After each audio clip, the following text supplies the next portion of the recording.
ହାଏ ସାଙ୍ଗମାନେ, ଏବେ ଆମେ ସକାଳୁ ଉଠିଗଲୁ। ସକାଳୁ ଉଠିକି ଆମେ ଏବେ ଫ୍ରେଶ୍ ହେବାକୁ ଯାଉଥିଲି। ଚନ୍ଦନ ଭାଇ ଆସି ଝଗଡ଼ା କରିକି ମୋତେ କହୁଛି ଦେ ମୁଁ ଫଟୋ ଉଠେଇ। ଉଠିଲା ସବୁ ଲେଟ୍ ହେଇଗଲା। ଟାଙ୍କି ଚାବି ଦେଇକି ଆମେ ଚାଲିଲୁ। ଚିଣ୍ଟୁ ଭାଇ ଏଠି ପୁରା ଫ୍ରେଶ୍ ହେଇକି ଅଛନ୍ତି। ଏବେ ଆମେ ଟାଙ୍କି ଚାବି ଦେଇକି ଆମେ ଚାଲିଲୁ। ଚିଣ୍ଟୁ ଭାଇ ପୁରା ଫ୍ରେଶ୍ ହେଇଯାଇଛନ୍ତି। ଆମକୁ ଚନ୍ଦନ ଭାଇକି ମୋତେ ଛାଡ଼ିକି ଚିଣ୍ଟୁ ଭାଇ ତାଙ୍କର ଡ୍ୟୁଟିରେ ବାହାରି ଯିବେ। ତେବେ ଆମେ ଏବେ ଯାଇକି ଚିଣ୍ଟୁ ଭାଇଙ୍କର ଘର ପାଖାପାଖି ପହଞ୍ଚିଗଲୁ। ସକାଳୁ ସକାଳୁ ଆମ ଗାଁର ଏଇ ଚାଳ ଘର ଆଉ ଏଇ ଯେଉଁ ରାସ୍ତା ପୁରା ନେଚର ବିୟୁଟିଫୁଲ୍ କରିଦେଉଛି। ତାପରେ ଏଇ ଯେଉଁ ଗଳି କନ୍ଦି ଦେଖୁଛନ୍ତି ପୁରା ଗାଉଁଲି ଫିଲିଂ ଦେଉଛି। ସକାଳୁ ସକାଳୁ ଚଢ଼େଇ ଚଢ଼େଇ ବୋବଉଛନ୍ତି। ଦେଖନ୍ତୁ ଇଏ ହେଉଛି ଆମ ଗାଁର ଛୋଟିଆ ହ୍ରଦଟିଏ। କାଲି ଏଥିରେ ଆସିକି ବହୁତ ଚଢ଼େଇ ଫଢ଼େଇ ରହିବେ, ଚିଲିକାରେ ରହିବେନି। ଆମର ଏଠି ତିଆରି ହେଇଛି ଛୋଟିଆ ହ୍ରଦ, ଯାହାକି ତରାବୋଇରେ।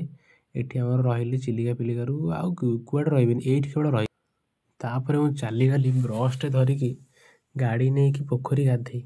ପୋଖରୀ ତ ନୁହେଁ, ଏଇଟା ହେଉଛି ସୁଇମିଂ ପୁଲ୍।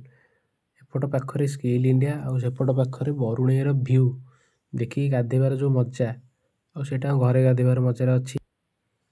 ଯାଇଥିଲି ତ ଏକା କାହିଁ ଯିବି, ରାଜାକୁ ନେଇକି ଯାଇଥିଲି ଗାଧେଇ। ମୁଁ କହିଲି ଆରେ ରାଜା ଗାଧଉନୁ, ସେ କହିଲେ ନାଇଁ ମୁଁ ଶୀତଦିନେ ଗାଧାଏନି, ଶୀତଦିନେ ମୋର ବର୍ଷକୁ ଥରେ ହେଇଯାଇଛି।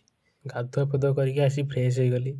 ତାପରେ ମୁଁ କହିଲି ଯାଉଛି ଗଣ୍ଡେ ଖାଇଦେଇକି ମୋର ବହୁତ ବଡ଼ ବିଜନେସ୍ ଅଛି। ଟାଇମ୍ ହେଇଗଲି ବିଜନେସ୍ର, ଜଲ୍ଦି ନ ଗଲେ ଆପଣ ଭାବୁଥିବେ ଏଇଟା ମୋ ବିଜନେସ୍। ନାହିଁ, ଏ ଭାଇ ଜଣ କିଣିଛନ୍ତି। ବୁଲାବୁଲି କରିକି ଆସିକି ଠିକ୍ ଡେଷ୍ଟିନେସନ୍ରେ ପହଞ୍ଚିଗଲି।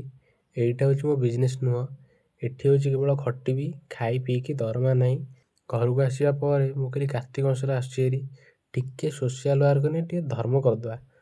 ଏଠି ପହଞ୍ଚିବା ପରେ ବରଗଛଠି ରାଜା ଆଉ ସିଲୁ ଭାଇ ଆଉ ପଛରେ ବଇଛି କଇଁଚ ଝଗଡ଼ା ଲାଗିଯାଇଛନ୍ତି। ସିଏ ତାକୁ ବକୁଛି, ଇଏ ତାକୁ ବକୁଛି। ସୋଦା ସୋଦି ଗାଳିଗୁଳା ଚାଲିଲା ଭିତରେ ସିଲୁ ରାଜାକୁ କ'ଣ କହିଥିଲା, ରାଜା ମୁହଁ ଶୁଖେଇକି ସିଆଡ଼େ ଚାଲି